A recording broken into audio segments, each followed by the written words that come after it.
Nimaga jigari kasal 45 ming dollar pulni olib Hindistonga ketish kerak? Nimaga?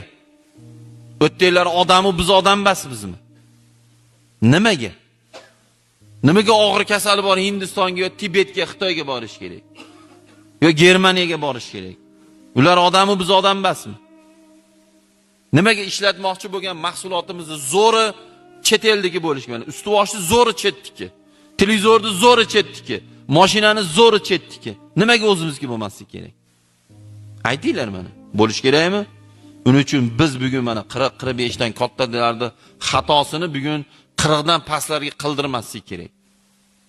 Televizor ko'rasan, bir kunda yarim soat, 1 soat, minus 24 dan. Namozing hammasini qo'shsa 1 soat, minus ketdi, yana 2 soat. Uyqu 7 soat, qo'shamiz 9 soat ketdi. Yana nima qilasan?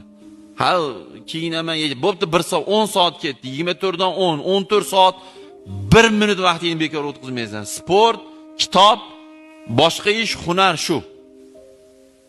Mayli 10 soating namozing, uyqing, kiyinishing, televizoring, interneting mayli 10 soat, mayli bola. 7 soat uxlash kerak. 14 soat qo'lyaptimi? 14 gazini bosasan deyish kerak. O'qiysan deyish kerak. Mana biz xato qildik, til o'rganmadik, hunar o'rganmadik. Hech kim bo'lmadik shuning uchun. Shuning uchun men bolalarimda o'zimning xatoni qaytartirmayapman. Eng zo'r joyda o'qityapman.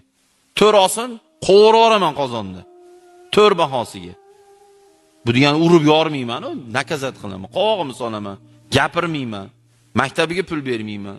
4 kerak emas menga deyman. Nimaga 11 yil umri ketyapti? 7 yoshdan hisoblasa 18 yoshgacha.